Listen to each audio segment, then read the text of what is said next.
From our studio in Georgetown, this is the TV Delmarva Channel 14 News at 4.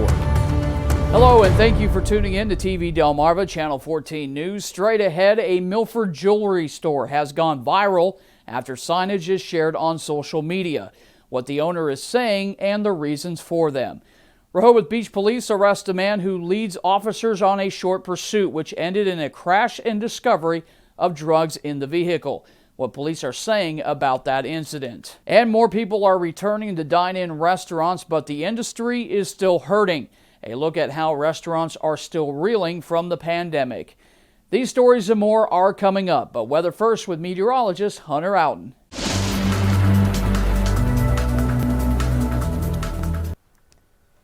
Well, hello and good Thursday, Delmarva. We've seen some fairly dreary conditions across the region this morning and into the early afternoon hours, all thanks to this little bit of an upper level low that decided to move back towards the coast overnight and is still continuing to bring us some rain showers as we head into the mid-afternoon hours. Taking a live look outside of TV Delmarva Studios here in Georgetown, we're still seeing some sprinkles here and there, but actually if you look, the sun is trying to shine this afternoon as expected as this upper level low begins to move back out to sea, but we're also seeing some fairly chilly temperatures out there even though it is a little bit muggy out there. Currently 70 degrees here in Georgetown.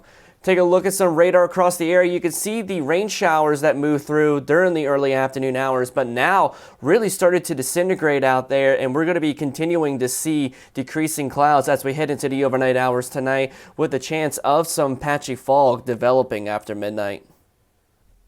Let's have a look at those temperatures thus far on Delmarva this afternoon. A big difference from what it was from yesterday. Currently 70 degrees right now in Salisbury, 73 for Pocomoke City, only 68 right now in Ocean City, 68 as well for Easton, 70 for Centerville, 69 in Dover, and currently 68 degrees in Wilmington and Newark at this hour. It's definitely looking at some fairly muggy conditions out there. Dew points in the mid-60s for the most part. That's to be expected with all that rain that we just had during the overnight hours, but we have been seeing some winds from the northeast sustained anywhere between about 5 and 10 miles per hour on average, but we have been seeing some wind gusts get as high as 15 miles per hour like it is right now in Ocean City, currently gusting to 15, 14 here in Georgetown, 10 for Salisbury, 12 miles per hour in Easton, 9 for Centerville, and currently gusting to 9 miles per hour as well in Dover. Now we are going to be done with the rain chances as we get into the overnight hours tonight. Going to be watching out for some areas of some patchy fog for your morning commute on Friday, but we have a nice warm weekend ahead with plenty of sunshine as well. I have all the details regarding your pinpoint weather forecast here in just a little bit. Well, a Milford jewelry shop has gone viral after signage was shared on a local Facebook group yesterday. Here are the pictures that were taken by a resident and posted to Milford DE local groups with the caption, quote, "Fascism, courtesy of the brown shirts, is growing right here in little old Milford," end quote. Now the picture shows signage at EKA Jewelers on North DuPont Boulevard, which reads, quote, "Read before entering. If you support President Biden, Governor Carney, or are a woke liberal Democrat with parentheses communist, we do not want your business. Go away. Shop elsewhere," end quote. Now, TV Delmarva spoke to Robert Adonisio, who is the owner of EKA Jewelers. He's been in business for over 30 years now.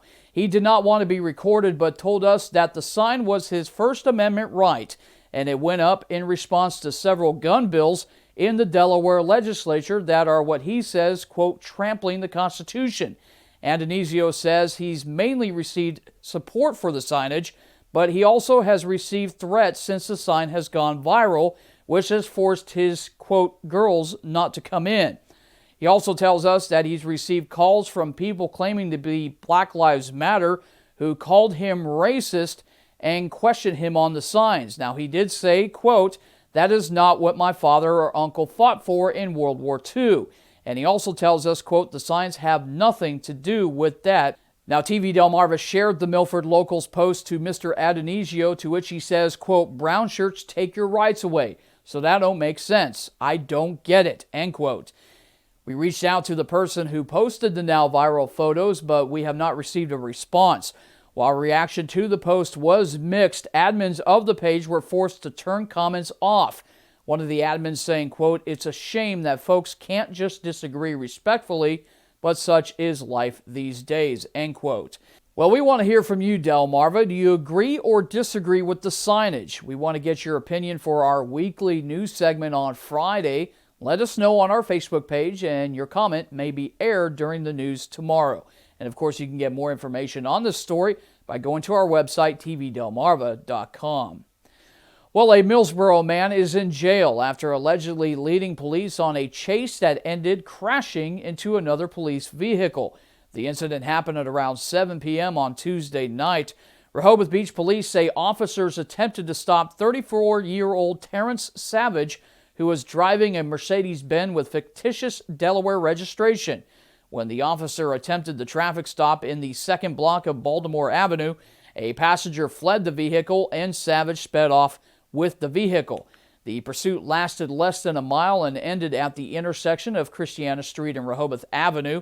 That's when Savage allegedly struck another vehicle waiting at the intersection and a police cruiser. No injuries were reported in the crash.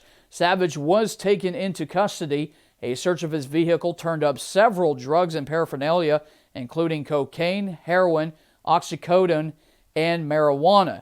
He faces a slew of charges, including felony possession of a controlled substance and disregarding a police officer's signal. He was lodged on $7,150 secured bond. Well, Governor John Carney was in Milton on Tuesday for the groundbreaking ceremony of construction on the Route 1 and 16 interchange project with the goal of improved safety and reduce congestion.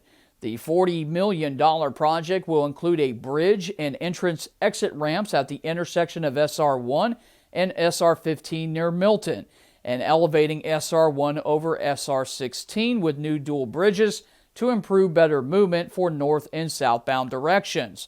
Governor Carney issued a statement saying, quote, "These projects not only improve our transportation infrastructure, but they also provide hundreds of jobs for our construction industry. As Sussex County continues to grow, we are making investments to meet those needs with more than $1.3 billion of work planned in Sussex over the next 6 years. Now, this project is expected to be completed by late 2025. Well, more and more people are returning to dine-in restaurants, especially here in the first state. While that's good news for restaurants still reeling from the impacts of COVID, it comes at a time when they're still struggling. NewsNet's Andy Hirschfeld explains. With the COVID-19 pandemic winding down, hopefully, entertainment is roaring back.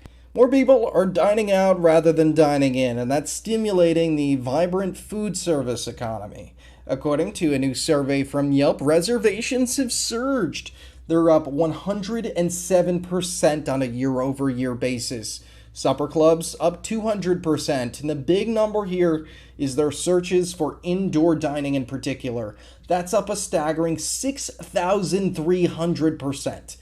But is the industry itself keeping up with the demand? Not really. The restaurant industry is struggling to find workers. But why exactly?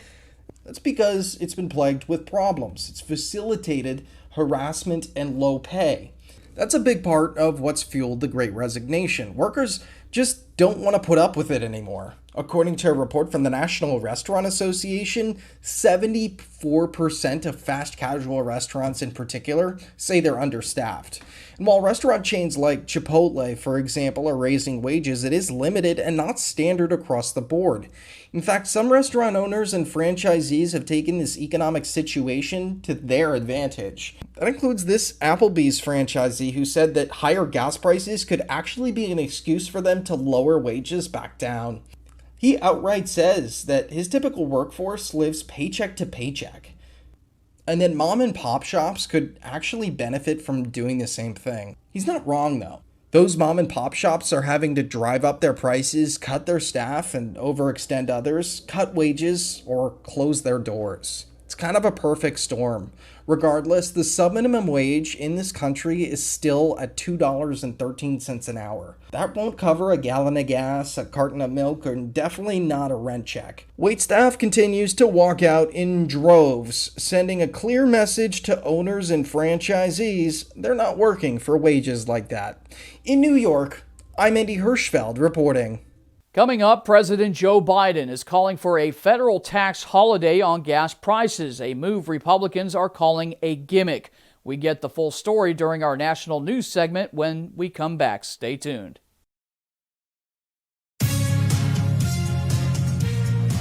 President Joe Biden is calling on Congress to halt federal gasoline and diesel taxes for 3 months. He says this is the way to ease financial pressures families are facing. But his opponents think it's a stunt, and even allies don't seem too crazy about the idea. We get more from NewsNet's Frank McCaffrey. The president explained what consumers are dealing with at the pump and what he's trying to suspend. Here's what that means. Every time you go to the gas station to fill your tank, the federal government charges an 18-cent tax per gallon of gas that you purchase and a 24-cent tax per gallon of diesel you purchase. It's a tax that's been around for 90 years. He says that by suspending the 18-cent federal gas tax for the next 90 days, there are benefits we'll experience. We can bring down the price of gas and give families just a little bit of relief. I call on the companies to pass this along, every penny of this 18-cent reduction to the consumers. There's no time now for profiteering. Biden also had a pitch for some in the private sector. I'm calling on the industry to refine more oil into gasoline. I know my Republican friends claim we're not producing enough oil, and I'm limiting oil production. Quite frankly, that's nonsense. Here's the truth. Just this month, America produced 12 million barrels of oil per day. Biden's opponents say he's trying to pull a political fast one. What the administration, of course, is coming up with is yet another Band-Aid. This is yet another example of this administration's failure on an issue that is fundamental to the American people, and that is the price they're paying for a gallon of gasoline. $5 is the national average right now. Others say the time is right for the president to instead allow oil and gas exploration on federal land or grant permits needed for energy infrastructure construction. If Joe Biden is serious about getting energy costs under control, he needs to do the right thing. It is time, Mr. President, to stop the gimmicks and unleash American energy. Now, Biden's proposal doesn't appear to have the strong support of one of his political allies. House Speaker Nancy Pelosi says she's going to check with Congress to see if there's any support for the ideas. I'm Frank McCaffrey reporting.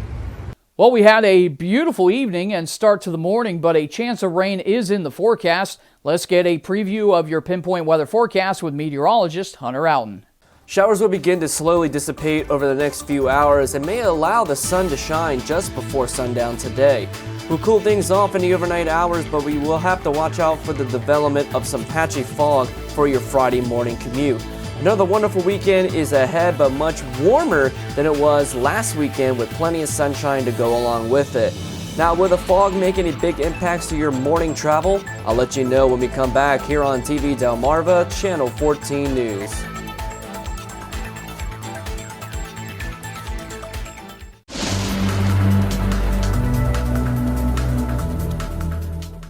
Alrighty, ladies and gentlemen, let's get right into the pinpoint forecast for the overnight hours into the day on Friday. We're still dealing with a couple of leftover showers here and there for the rest of this afternoon, but we may see the sun return just before sunset tonight.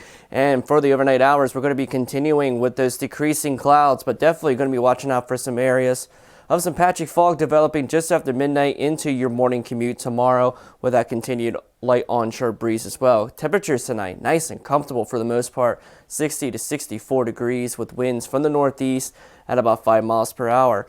Take a look at Futurecast, rest of the overnight hours into the day on Friday. This is 8 o'clock this evening. You definitely see a big difference in cloud cover just before sunset this evening, more of the way of mostly clear to partly cloudy skies, maybe a few spotty showers still left over here and there, but temperatures already down. Very cool for this time of year, the upper 60s to about 70 degrees.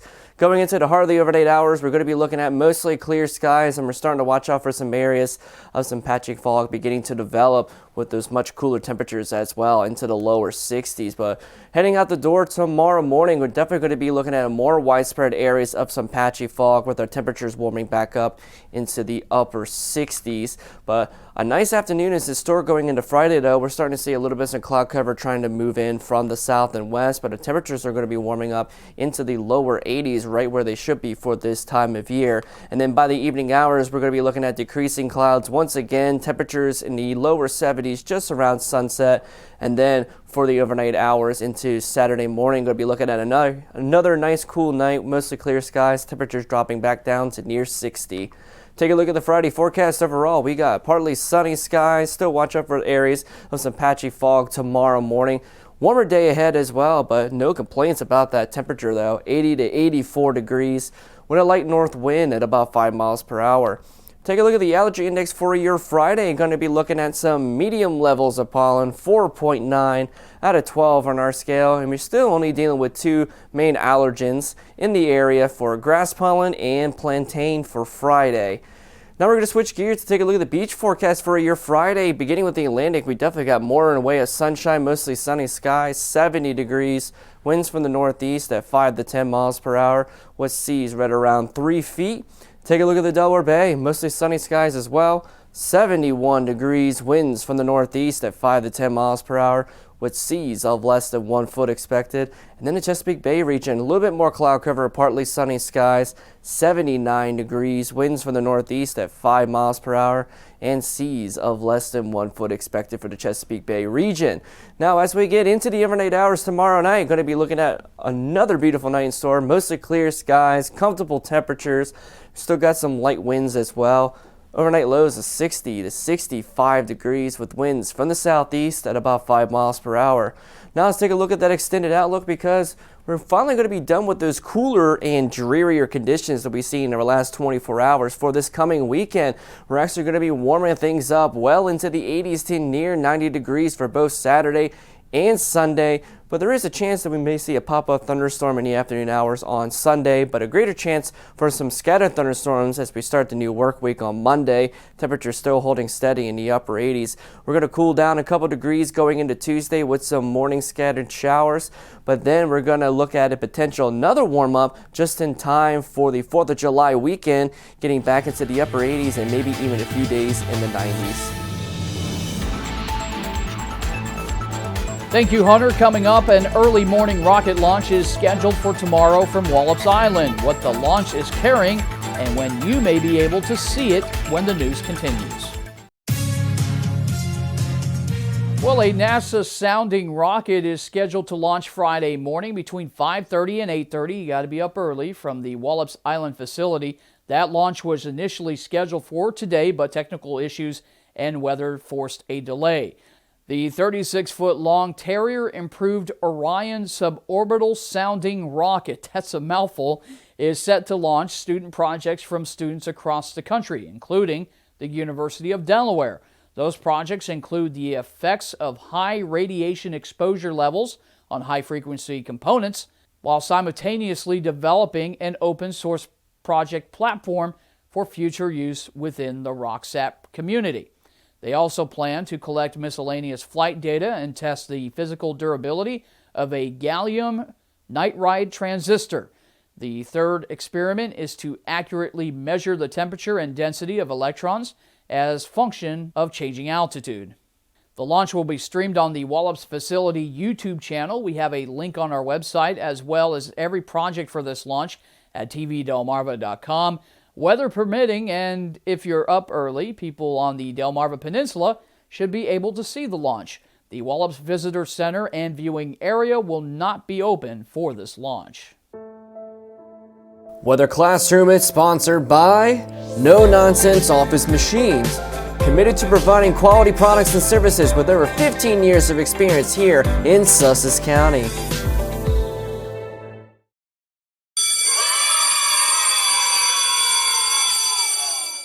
Our right, ladies and gentlemen, today's weather lesson we will be talking about evapotranspiration. Now, evapotranspiration is a combination of evaporation from the land's surface plus transpiration from plants. Now, let's break it down to what each process does in the first place.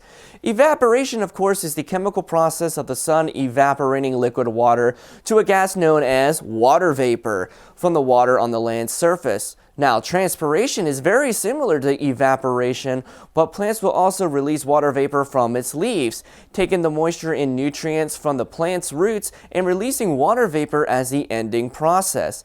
In the warmer months of the year, evapotranspiration can affect the weather conditions surrounding rural locations with large crop fields. Transpiration rates will vary widely depending on the weather conditions such as temperature, humidity, sunlight availability, intensity, precipitation, soil type, etc., etc. During dry periods, transpiration can contribute to the loss of moisture in the upper soil zone, which can have an effect on vegetation and food crop fields. For example, during the summer months here on Delmarva, if you live near a large crop fields of corn or soybeans, you might notice the humidity levels and dew points are much higher than the surrounding locations, especially when the sun is out. That's because of evapotranspiration bringing more water vapor to the air nearby from the transpiration of crops nearby. Well, it's time for a final check of the forecast. Hunter, I know you're excited about the morning launch tomorrow like I am. The question, though, is will we be able to see it from our neck of the woods? Well, as long as they don't mind a little bit of fog throughout the morning hours, we should see very nice conditions for the most part. The rain will be gone, the winds won't be too bad higher up into the atmosphere, especially going into tonight. We're going to be looking at nice comfortable temperatures as well. It's just a matter of having to get up that early to get a glimpse of it since the coverage starts about 5:30 in the morning. But as far as going in towards your Friday though, we're going to be looking at beautiful conditions once that fog begins to dissipate by the mid-morning hours. We're going to warm things up into the lower 80s, plenty of sunshine, and going even warmer towards this weekend. All right, thank you, Hunter, and thank you for tuning in to TV Delmarva, Channel 14 News. Hey, don't forget to follow us on Facebook at TV Delmarva and our website, tvdelmarva.com, for real-time news and updates throughout the day.